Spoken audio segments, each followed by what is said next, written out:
जय हिंद दोस्तों, उम्मीद करता हूं कि आप सब लोग बेहतर होंगे। स्वागत है एक बार फिर से आप सभी का SCS एकेडमी के YouTube चैनल पर। दोस्तों, इस क्लास में हम डिस्कस करते हैं भारत के भूगोल पर आधारित इंपॉर्टेंट क्वेश्चंस को, और इस क्वेश्चन सीरीज का आज का हमारा ये 14वां लेक्चर है। आज के इस लेक्चर में हम डिस्कस करने वाले हैं भारत के प्रमुख उद्योगों से संबंधित इंपॉर्टेंट क्वेश्चंस को। दोस्तों, एग्जाम की दृष्टि से अगर हम देखें तो सभी परीक्षाओं में यहाँ से क्वेश्चन आपको जरूर देखने को मिलते हैं। मतलब सभी एग्जाम के लिए ये एक इंपॉर्टेंट टॉपिक है, इसको बेहतर तरीके से न केवल सुनना है बल्कि नोट डाउन भी करना है। ठीक है, तो चलिए शुरू करते हैं आज के इस लेक्चर को, जिसमें आज का आपका पहला प्रश्न है, दुर्गापुर लौह इस्पात संयंत्र किस देश के सहयोग से स्थापित किया गया है? तो ध्यान रखेंगे, ये ब्रिटेन की सहायता से स्थापित किया गया है। कब स्थापित किया गया है? तो ध्यान रखना है 1959 में बंगाल में स्थापित किया गया है। हालांकि इससे उत्पादन का काम जो है वो 1962 से प्रारंभ हुआ और दूसरी पंचवर्षीय योजना में स्थापित किया गया ये एक इंपॉर्टेंट इस्पात संयंत्र है। क्लियर दोस्तों? चलिए अगला प्रश्न देखते हैं। अगला प्रश्न है आपका, राउरकेला इस्पात संयंत्र की स्थापना हुई थी। याद रखिए, जर्मनी के सहयोग से राउरकेला संयंत्र की स्थापना ओडिशा राज्य में की गई है। और यह कब स्थापित किया गया था? तो 1955 से काम चालू हुआ।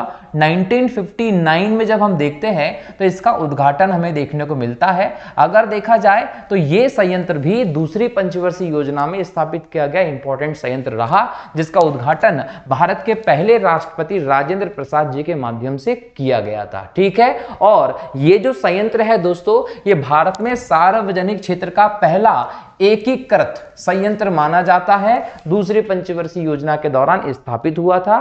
कहां पर? तो याद रखें, ओडिशा में स्थापित किया गया है।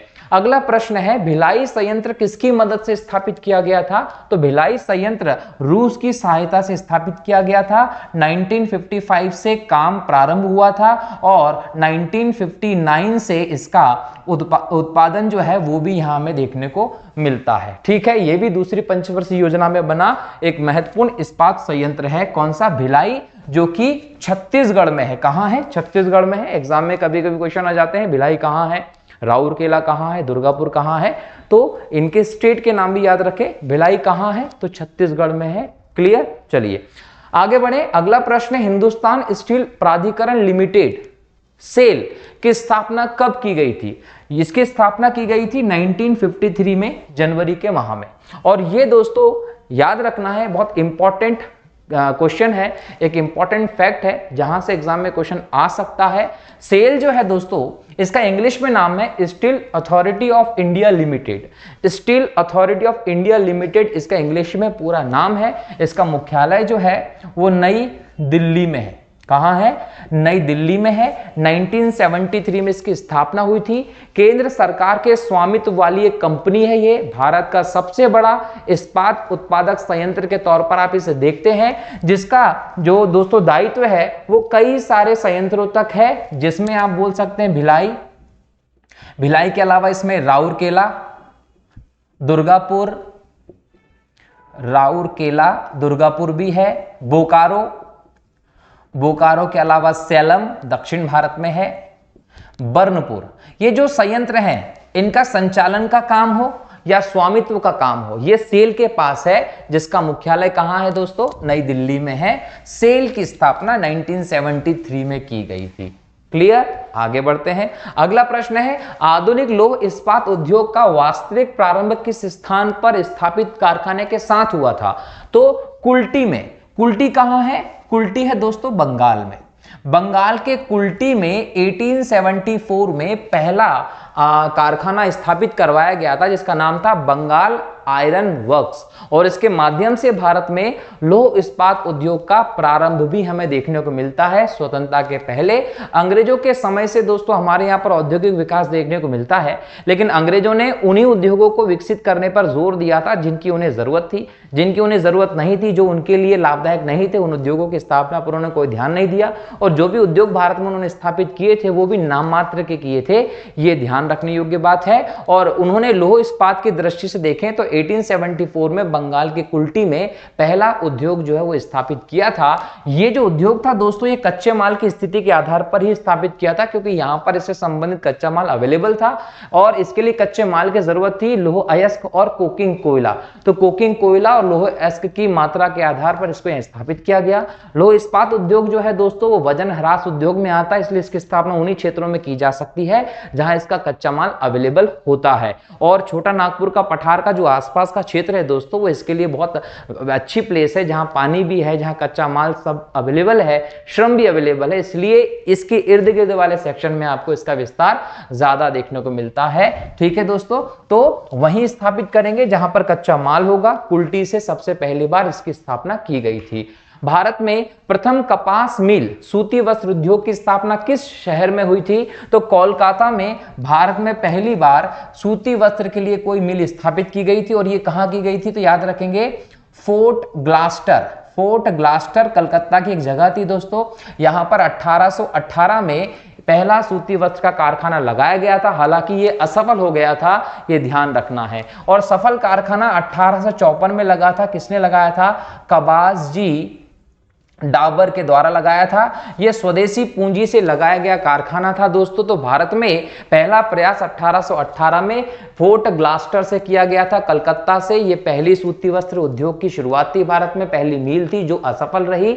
शुरुआत सफल कब से हुई? 1854 में। यह कहां लगाई गई थी मील? ये मुंबई में लगाई गई थी, ये भी ध्यान रखना। और वर्तमान में हम देखें तो महाराष्ट्र जो है दोस्तों, वो सूती वस्त्र उद्योग के केंद्र के तौर पर उभर के आया है। यहां पर आपको प्रारंभ बेहतर तरीके देखने को मिलता है। और महाराष्ट्र जो है दोस्तों, इसको भारत की सूती वस्त्र की राजधानी भी कहा जाता है, अर्थात इसको आप कॉटन पॉलिश ऑफ इंडिया कहते हैं। तो एग्जाम में अगर क्वेश्चन पूछ ले कि कॉटन पॉलिश ऑफ इंडिया किसे कहा जाता है, तो महाराष्ट्र को कहा जाता है। इसके अलावा अहमदाबाद, गुजरात का जो अहमदाबाद है, वो भी सूती वस्त्र के उत्पादन की दृष्टि से एक इंपॉर्टेंट जगह है दोस्तों, इसलिए इसको मैनचेस्टर ऑफ इंडिया कहते हैं, भारत का मैनचेस्टर कहा जाता है। और पूर्व का बोस्टन भी अहमदाबाद को कहते हैं, ये फैक्ट भी ध्यान रखें। इसके अलावा दोस्तों, अगर आपसे पूछे कि भारत में सबसे ज्यादा सूती वस्त्र की मिलें जो है, कपड़ा मिलें कहां हैं, तो तमिलनाडु में भारत में 300 से ज्यादा मिलें लगाई गई हैं। सबसे ज्यादा मिलें जो है कपड़े की, वो तमिलनाडु में है। इसके अलावा एक और फैक्ट याद रखना है कि जो कोयंबटूर है दोस्तों, उसको दक्षिण भारत का मैनचेस्टर कहते हैं, क्योंकि कपड़ा उद्योग की दृष्टि से एक फेमस प्लेस है कोयंबटूर। ठीक है, चलिए आगे बढ़ते हैं।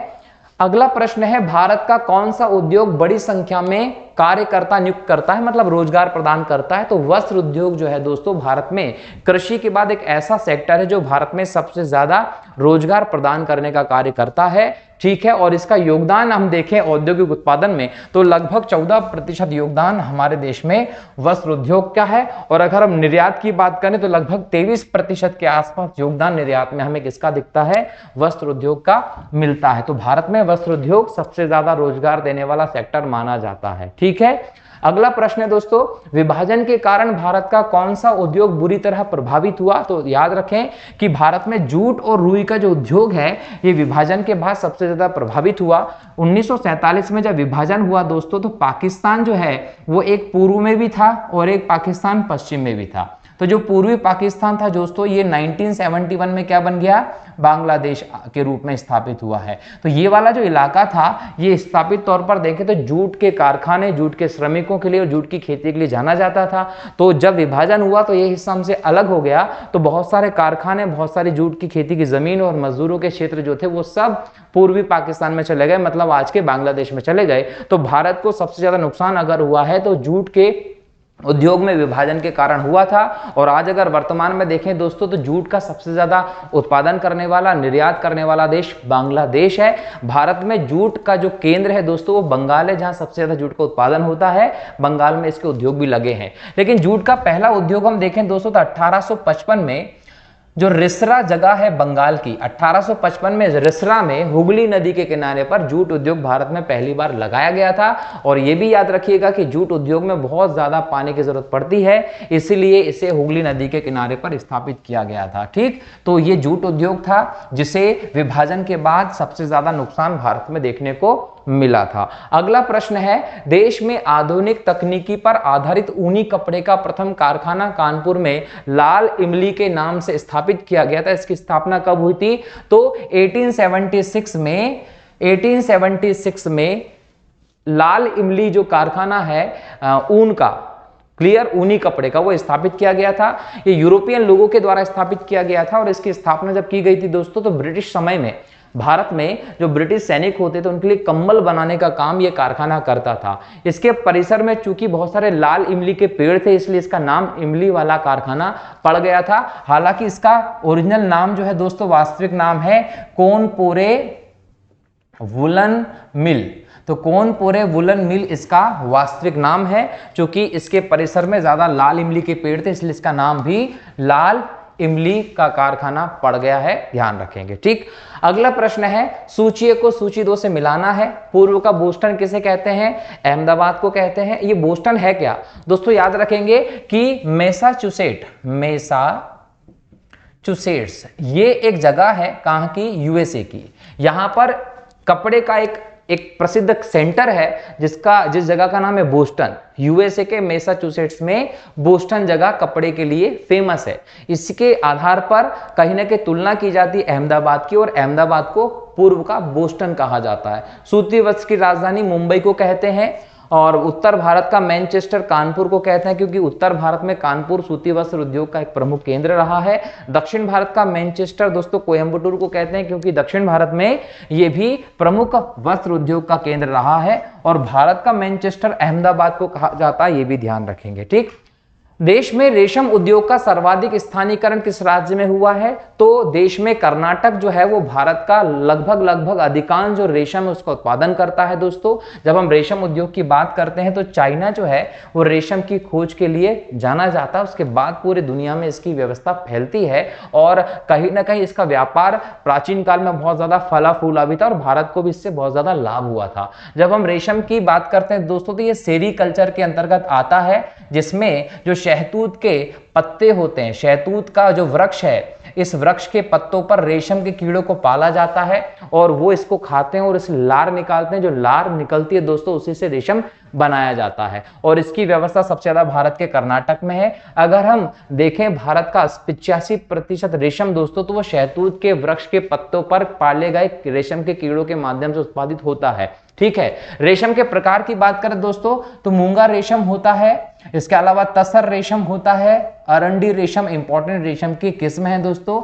ठीक है, और रेशम अनुसंधान केंद्र कहां है? तो याद रख लीजिएगा, मैसूर में रेशम अनुसंधान केंद्र है। ठीक, रेशम की दृष्टि से अगर विश्व में कोई अव्वल स्थान रखता है दोस्तों, तो वो चीन है, जहां से इसका प्रारंभ हमें देखने को मिलता है।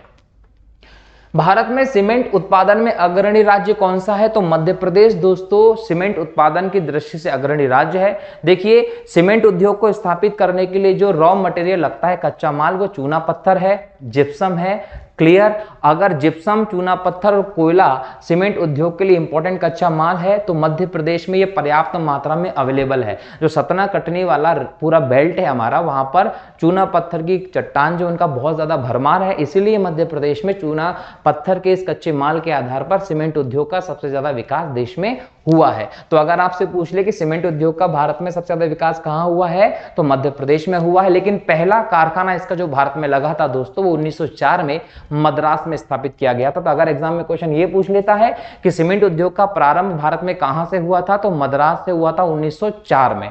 क्लियर, चलिए, और विश्व में सबसे ज्यादा सीमेंट का उत्पादन कौन करता? चीन करता। भारत का स्थान दूसरा है विश्व में। ठीक, भारत में प्रथम उर्वरक संयंत्र 1906 में कहां स्थापित किया गया था? तो उर्वरक संयंत्र की स्थापना भी भारत में पहले ही हो चुकी थी, और 1906 में यह स्थापित किया गया था। कहां स्थापित किया था? रानीपेट। दोस्तों, रानीपेट जो है तमिलनाडु में है। तो पहला उर्वरक संयंत्र 1906 में रानीपेट तमिलनाडु में किया गया था। दूसरा संयंत्र जो है वो 1943 में कर्नाटक में स्थापित हुआ था। दूसरा कब? 1943 कर्नाटक में कहां? वेलेगुला नामक जगह है, वहां पर हुआ था। और तीसरा संयंत्र जो है दोस्तों केरल में हुआ था 1947 में। कहां पर? केरल के अलवाई नामक जगह है केरल में, यहां पर 1947 में भारत का तीसरा उर्वरक संयंत्र स्थापित किया गया था। अगर हम उर्वरक की खपत की बात करें दोस्तों, तो भारत में पंजाब और हरियाणा जो है वो उर्वरक की खपत की दृष्टि से अग्रणी राज्य के तौर पर देखे जाते हैं। भारत में कागज उद्योग का प्रथम सफल कारखाना 1879 में निम्न में से किस स्थान पर लगाया गया था? तो याद रखिएगा, लखनऊ में भारत का पहला कागज उद्योग का सफल कारखाना लगाया गया था। कहां लगाया गया था? लखनऊ में लगाया गया था। हालांकि 1816 में इसका प्रथम प्रयास किया गया था, और 1816 में इसका जो प्रथम प्रयास किया गया था वो तंजावुर में हुआ था। तंजावुर कहां है? तंजावुर है तमिलनाडु में।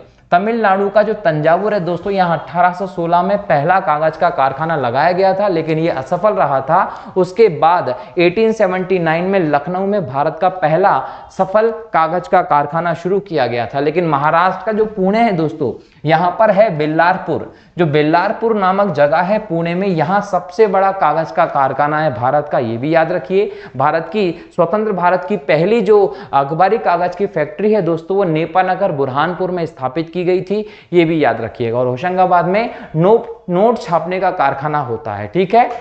भारत में अधिकांश कागज कारखाने पश्चिम बंगाल राज्य में स्थित होने का क्या कारण है? दोस्तों याद रखें कि कच्चे माल की पर्याप्त यहां पर उपस्थिति है। कच्चे माल जो होता है दोस्तों, बांस आदि कागज के लिए उपयोगी होता है, वो यहाँ पर मिल जाता है। कोलकाता की विशाल जनसंख्या द्वारा देश के सबसे बड़े कागज बाजार की उपलब्धता यहाँ है, बिल्कुल सही है। रानीगंज एवं झरिया से शक्ति के साधन के रूप में कोयले की प्राप्ति होती, बिल्कुल सही है। मतलब पश्चिम बंगाल में अधिकांश कागज के कारखाने हैं, इसके कारण ये सभी की सभी चीजें हैं, ये भी याद रखिएगा। ठीक है। बरौनी निम्न में से किस उद्योग के लिए प्रसिद्ध है? याद रखिए, बरौनी बिहार में है। रूस की सहायता से यहां पर तेल शोधन उद्योग, ऑयल रिफाइनरी स्थापित की गई थी। डीजल लोकोमोटिव कारखाना कहां स्थित है? याद रखिए, डीजल लोकोमोटिव कारखाना जो है, डीजल इंजन बनाने का कारखाना जो है रेल का, वो वाराणसी में स्थापित किया गया है। अमेरिका की एक कंपनी है दोस्तों जिसका नाम है एल्को। अमेरिका की जो एल्को कंपनी है उसकी सहायता से 1961 में डीजल लोकोमोटिव वाराणसी में स्थापित किया गया था। डीजल इंजन यहां पर बनाए जाते हैं रेल के। इसके अलावा दोस्तों चितरंजन लोकोमोटिव वर्क्स भी है। चितरंजन लोकोमोटिव वर्क्स जो है दोस्तों वो बंगाल में है, 1950 में स्थापित किया गया था। यहां पर इलेक्ट्रिक इंजन बनाए जाते हैं रेल के। ठीक है। चलिए अगला प्रश्न है, कानपुर किस लिए प्रसिद्ध है? कानपुर चमड़ा उद्योग के लिए प्रसिद्ध है। भारत का सबसे महत्वपूर्ण लघु उद्योग क्या है? हथकरघा जो है वो भारत का सबसे इंपॉर्टेंट लघु उद्योग है। हर कोई व्यक्ति अपने हाथों से चीजें बनाकर भारत की अर्थव्यवस्था में योगदान करता है। और आजकल मोदी जी का एक नारा आप लोगों ने देखा है, एक अभियान चल रहा है, वोकल फॉर लोकल। हथकरघा उद्योग, उनके उत्पादों को वैश्विक पहचान दिलाने के लिए कहीं ना कहीं ये प्रारंभ किया गया है। भारत के किस नगर को इलेक्ट्रॉनिक उद्योग की राजधानी कहते हैं? दोस्तों बेंगलोर जो है, इसे इलेक्ट्रॉनिक उद्योग की राजधानी कहा जाता है, क्योंकि इलेक्ट्रॉनिक उद्योग सबसे ज्यादा भारत में बेंगलोर सिटी में पनपा है। ठीक।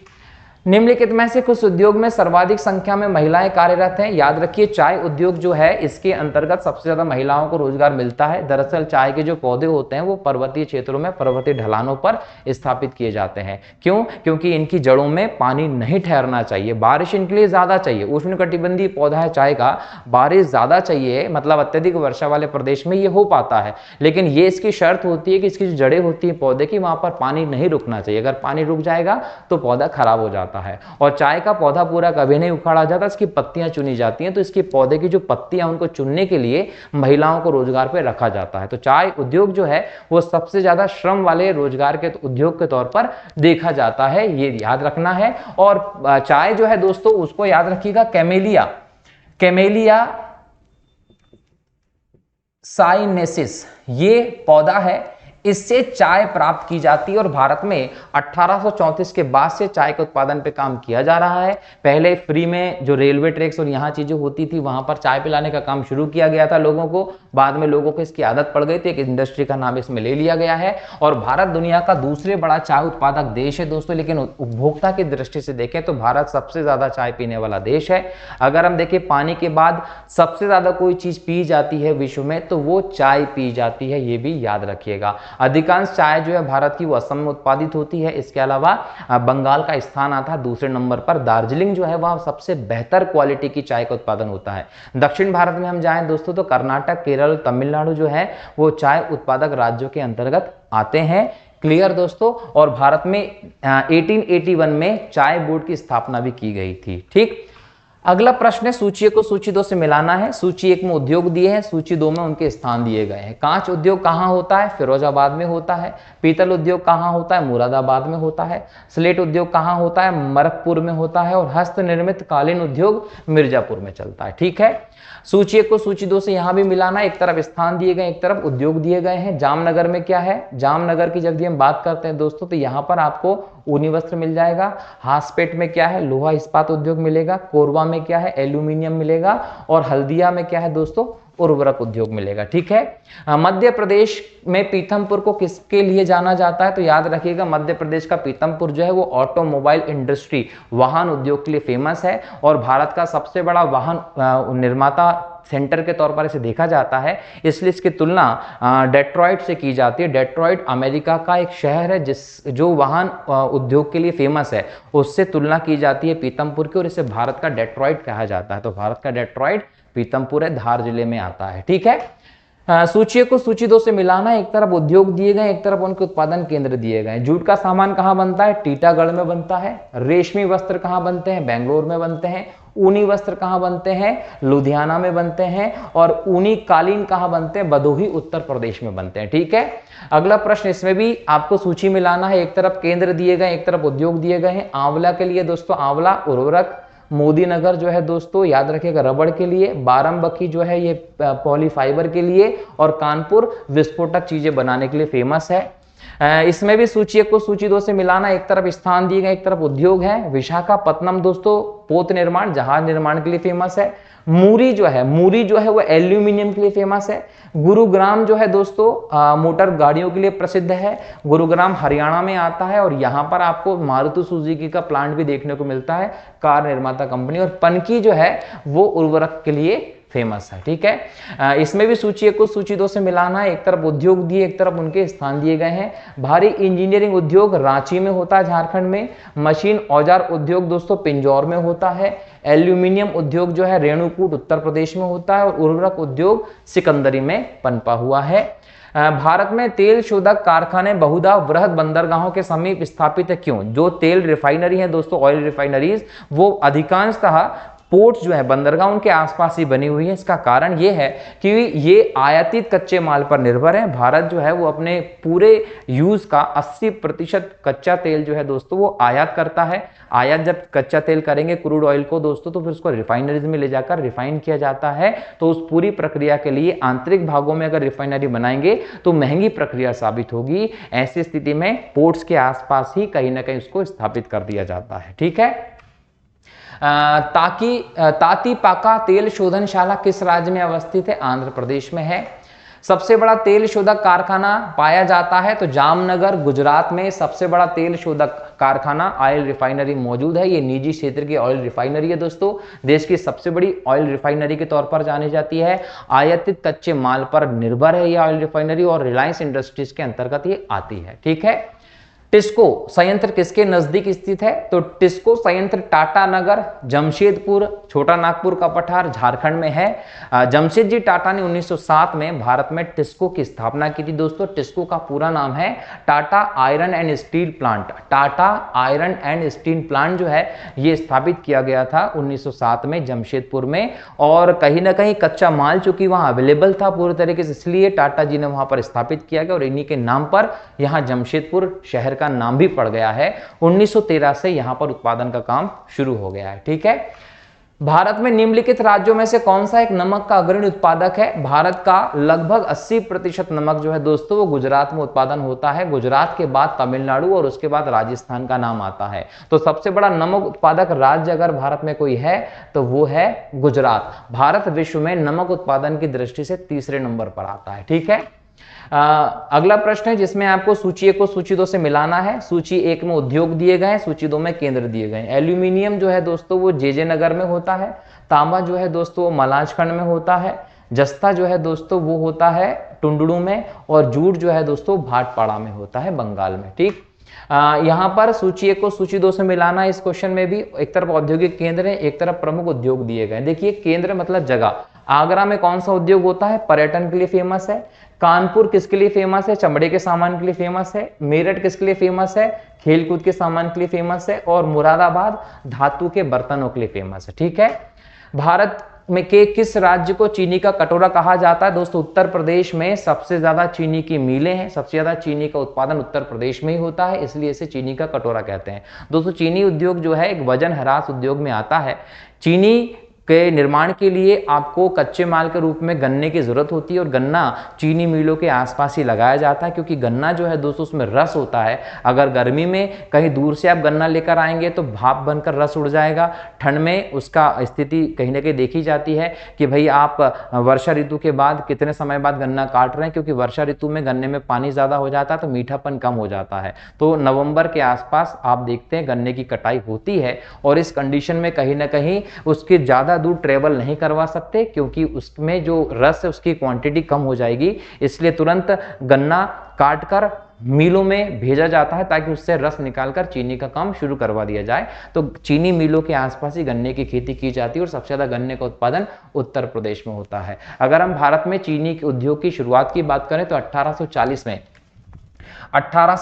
में भारत में सबसे पहले बिहार में डच लोगों ने चीनी उद्योग का प्रारंभ किया था, लेकिन यह कारखाना असफल रहा था बिहार का डच के माध्यम से। उसके बाद 1903 में बिहार के ही मढ़ौरा, बिहार का जो मढ़ौरा है यहां 1903 में सफल चीनी का कारखाना स्थापित किया गया। ये बिहार का जो क्षेत्र था यहां से उत्तर प्रदेश की तरफ चीनी मिलें स्थापित होती चली गई, क्योंकि यहां पर बेहतर कंडीशंस थी गन्ने के उत्पादन के लिए। तो धीरे धीरे करके उत्तर प्रदेश में चीनी जो कारखाने हैं वो सबसे ज्यादा हो गए और कहीं ना कहीं ये चीनी के कटोरों के नाम से फेमस भी हो गया है। विश्व में सबसे ज्यादा चीनी का उत्पादन हम देखें, गन्ने का उत्पादन देखें तो ब्राजील करता है। और चीनी का कटोरा अगर वैश्विक स्तर पर कोई है दोस्तों तो क्यूबा को कहते हैं, जो हवाना में है। ठीक है, चलिए क्यूबा की राजधानी क्या हवाना है। ये अमेरिकी एक जो कॉन्टिनेंट है वहां पर आपको उत्तरी अमेरिका में एक देश मिलता है। ठीक, चलिए अगर हम देखें दोस्तों वजन ह्रास की दृष्टि से चीनी उद्योग को, तो लगभग 100 किलो गन्ने से 10 से 12 किलो चीनी उत्पन्न होती है। तो कहीं ना कहीं ये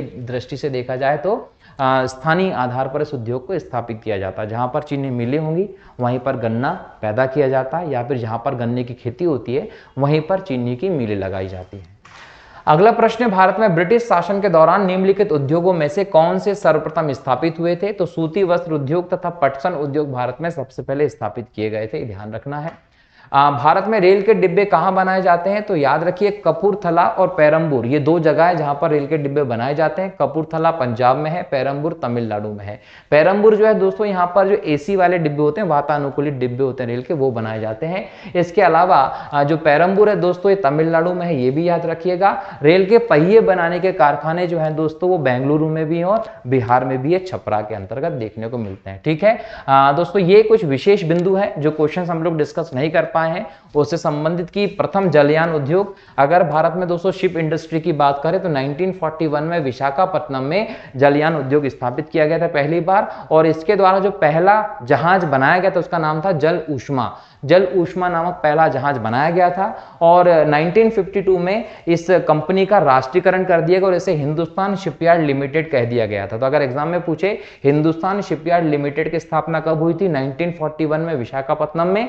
राष्ट्रीयकरण कब किया गया इसका? 1952 में। मोटर गाड़ी उद्योग की बात करें दोस्तों तो 1928 में मुंबई से मोटर गाड़ी उद्योग स्थापित हुआ था। वायुयान उद्योग की बात करें तो 1940 में पहली बार बेंगलोर में इसकी स्थापना की गई और बेंगलोर में हिंदुस्तान एयरक्राफ्ट लिमिटेड कंपनी बनाई गई थी। तो ये अन्य उद्योगों से संबंधित इंपॉर्टेंट फैक्ट्स हैं जो एग्जाम में पूछे जा सकते हैं। तो इस प्रकार दोस्तों आज के इस लेक्चर में हमने भारत के उद्योगों से संबंधित कुछ इंपॉर्टेंट क्वेश्चंस को डिस्कस किया है। आशा करता हूं कि आपको समझ में आया होगा। मिलता हूं अगले लेक्चर में नए टॉपिक के साथ, नए प्रश्नों को लेकर। तब तक के लिए बहुत बहुत शुक्रिया। जय हिंद, जय भारत, वंदे मातरम।